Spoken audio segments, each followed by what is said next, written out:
struggling to go from this flat trend onto a more positive growth path.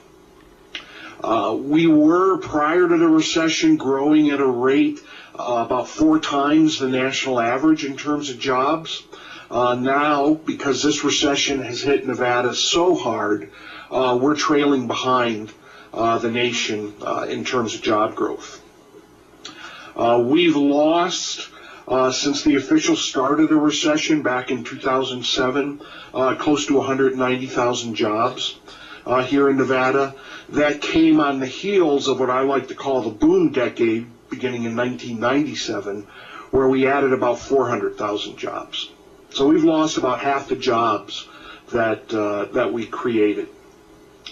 With respect to some of the industry trends, that large or that green line that stands out there, that's construction.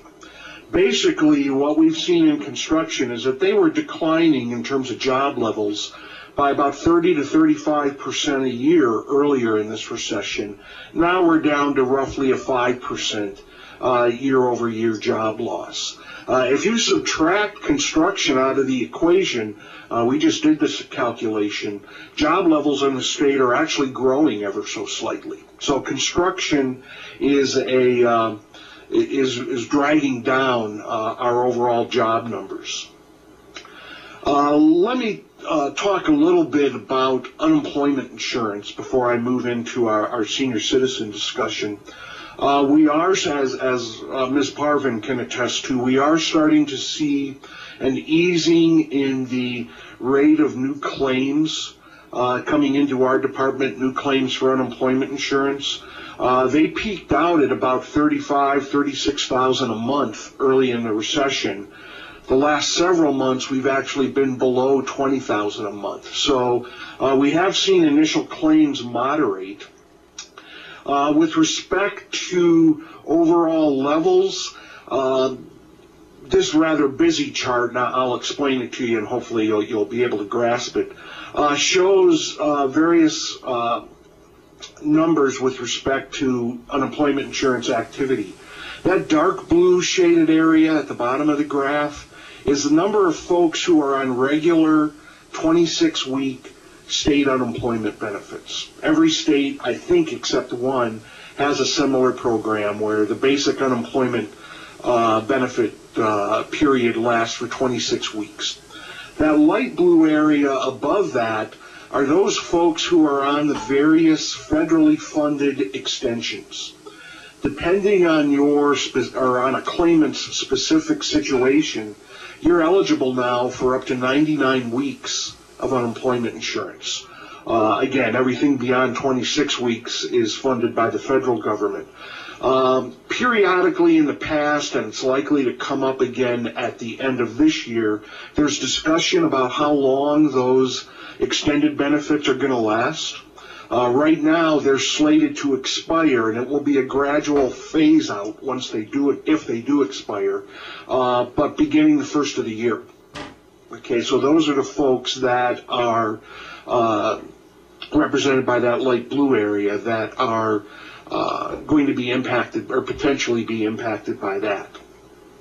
And then that yellow area of the graph just represents those unemployed Nevadans that aren't receiving benefits. Perhaps they're new entrants into the labor force. I'm the father of 3 young adults, and when they started looking for their jobs after they got done with school, either high school or college, they didn't have a work history. They weren't eligible for unemployment insurance benefits, but they were counted as amongst the unemployed because they were looking for work. So roughly half of the total unemployed receive benefits right now. Now, with respect to senior citizens, the unemployment rate for those aged 55 and above over the last year has been a little bit higher than 12%. Notice that the highest impacted demographic in terms of age are our younger citizens. This recession has made it very hard on new entrants, younger people entering the labor force. But the unemployment rate for seniors is a little bit in excess of 12%. Now, I do want to clarify that a bit so you don't get confused. We're talking about the number, because if you look amongst your colleagues and friends, there's probably a lot more that don't have a job than just 12+%. These are the number of folks who are actively searching for work. Okay, my mother's retired. My father passed away. She lives back in Michigan. My father passed away a few years ago. She's 78 years old. She's not interested in working anymore, so she wouldn't be counted in there. So we're dealing with folks who are actively seeking work. So about 12%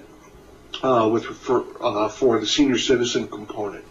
Now, with respect to where senior citizens work, in a large degree, it's very similar to the overall population. There's about, as of the fourth quarter of last year, that's our most recent data, about 215,000 Nevadans aged 55 and older who are working. Their largest employer is leisure and hospitality. It makes up about 25% of all senior citizen, for lack of a better term, employment. Education and health services and trade, transportation, and utilities are other large employers. In that broad trade, transportation, and utility component will be retail trade, and I would guess that there's a fairly large component of seniors in the retail trade component as well. In terms of the highest paying employers for those age 55 and above, not very many surprises. The highest paying employer for those age 55 and above are for those who manage companies. We're talking, business owners, CEOs, things of that nature, close to $51 an hour. That goes all the way down to, we're only talking about the top 10 here, to the public administration sector, where seniors earn roughly $25 an hour on average. The construction sector, surprisingly, given the difficulties it's faced, shows up there. They pay their older workers close to $31 an hour. So with that finishes my prepared remarks. Dr. Randall, I don't know if you want me to take questions, or perhaps it would be better for Linda to give her remarks, and then she and I can work together in answering any questions that you have. Okay, maybe we'll do that. We'll ask Linda to go ahead and give hers, and then we'll open up for comments for either one of you, okay? Okay, thank you. Please go ahead. Good morning, and thank you again for inviting us to speak to you. My name is Linda Parvin. I'm the Deputy Administrator for the Employment Security Division within the Department of Employment Training and Rehabilitation. We have several workforce programs that we offer throughout the state, and for the most part, they are not specific to any particular age group. I have provided a handout for you that lists some of the ones that I'll discuss today, but I've also given you our website at the top of that, which is www.nvdeter.org if you'd like more information. Our workforce programs are delivered through the one-stop system, which here in Nevada we call Nevada Job Connect offices. We have 10 offices statewide, including in the majority of the larger rural areas. All of our services are offered at no cost to either the job seeker or to the employer who participates in our programs. I'll just go through these. The first is the Career Enhancement Program, and this is a training program, and it is available to all Nevada citizens who are unemployed. It provides classroom training or on-the-job training, as well as training-related expenses or employment-related expenses. Here in Nevada, we have a lot of people who could go to work if they could afford a sheriff's card and a health card, a lot of those things that you have to go to work. This program can assist with those type of costs. Again, there's no eligibility requirements other than that you're unemployed and that you are a Nevada resident. The Reemployment Services Program is a program that helps unemployment insurance recipients and people who have exhausted their unemployment insurance benefits go back to work. We do this through assessment and follow-up and supportive services with our clients. The Workforce Investment Act has the adult program, which is there to assist adults to enter or re-enter the workforce. And it also has a large training component, which could be any kind of occupation that is in demand within the state. They also offer assessments and supportive services.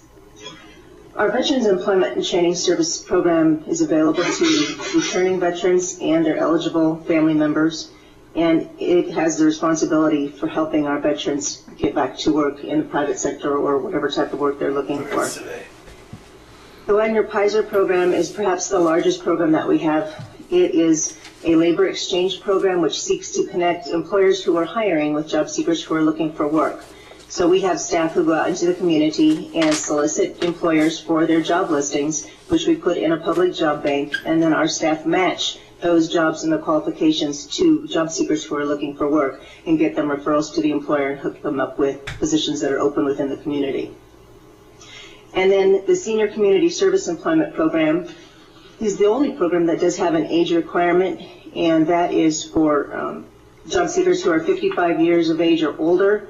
This program is administered through the Aging and Disability Services Division within the Department of Health and Human Services, but it is part of the Workforce Investment Act. In Southern Nevada, the program is administered through Catholic Charities. In the other counties throughout Nevada, it is administered by AARP. And it is a program that offers work experience for older citizens who are looking to go back into the workforce. And as just an ironic note, I think the Senior Community Service Employment Program also endorses each year the National Employ Older Workers Week, which is this week, in case you did not know that. So I thought that was very interesting. But that's the only program that is specific to seniors, but all of our programs are open to anyone throughout the community. Thank you very much. I'd like to open the floor now for questions for either Mr. Anderson or Ms. Parvin, either one. You all did a great job, apparently. Any questions in Carson City? Any questions in Elko? Any questions in Las Vegas? Yeah, go ahead, please. Can you tell me what the rate is, or how many that you have placed in the workforce after the training? This is Linda Parvin.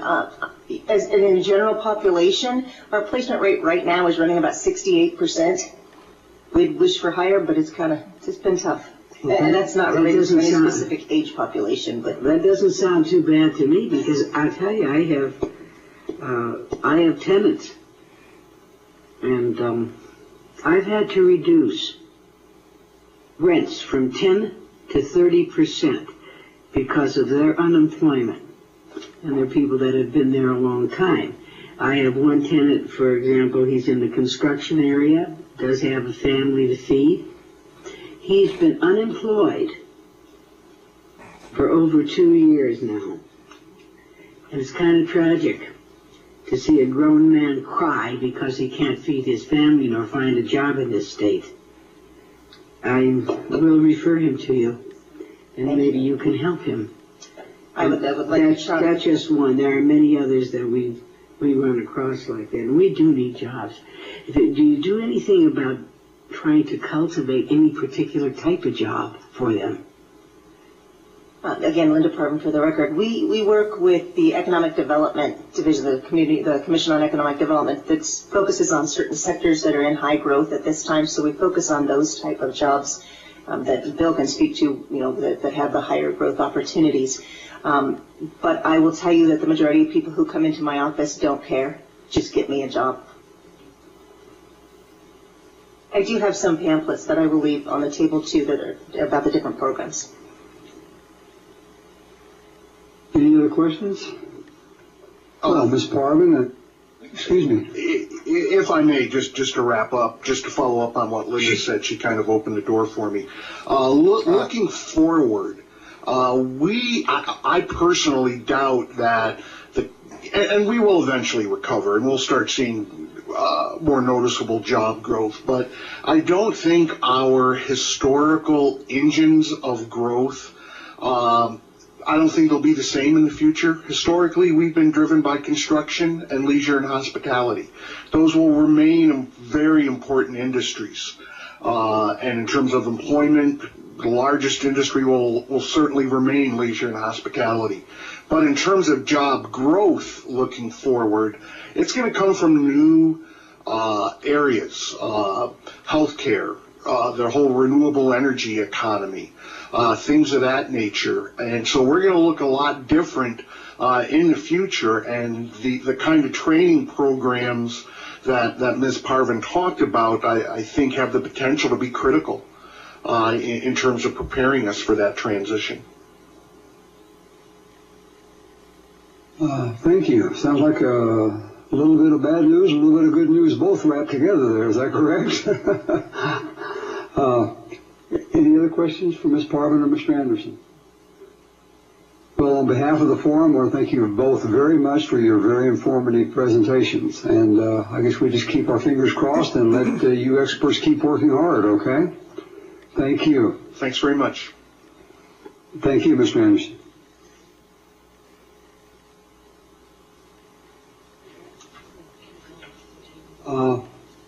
Yeah, anybody need a break, or you just want to keep going, and the ones that need to take a break can go, huh? Is that okay? Okay. All right, well, let's move on then. We should to almost back on track. Number 3, approval of the minutes. I hope you've all had a chance to look those over from October 26th, 2010. You realize it's been almost a year since we've met. Not that we haven't been busy, but anyway. So if you've had a chance to review the minutes, do we have a recommendation to approve those? A motion? I approve the minutes. Making a motion. I make a motion to approve the minutes. Thank you, Barbara Ms. Altman. We have a second to the motion. Evelyn Canestro, I second the motion. Any comments on the minutes? We'll call for a vote. All those for approval of the minutes, say aye. Any disapproval? Okay, the minutes are approved. Next, we have discussion and approval of the treasurer's report from that. I'll first ask Ms. Bongiorno, our form treasurer, if you have any comments you'd like to make before we discuss any further. No comments from Ms. Bongiorno. Any comments from the other forum members? Christ, come on. Does somebody have a motion to approve the treasurer's report then? Oh, Evelyn Canestro, I so move. A second? what BS? I second it. Okay. I second it. All in favor? Aye. Any opposed? Treasurer's report's approved. I haven't gotten confused here. That brings us down to number 8, which is discussion and review. Oh, I'm sorry. We need a motion to approve the expenditures. Oh, sure. Now, Boring. I'm Chloe Banks, and I approve the approval of recent expenditures. okay, any do we have a second to approve the expenditures? She got dressed, did her hair, and come Please down stand and to say the that. light. Okay, any comments? Okay, all those in Oh favor? my God. Opposed? Oh, No? what a waste of time. Okay. No? Okay. So we're on track then to go to the discussion of the, You're on track. wait a minute. The other forum's goals and objectives. Is that right, Mary? You keeping me on track here? You're on track. Okay. Again, I hope you all have had a chance to review those goals and objectives. I have just a few things to say, and then I'll open it up for discussion.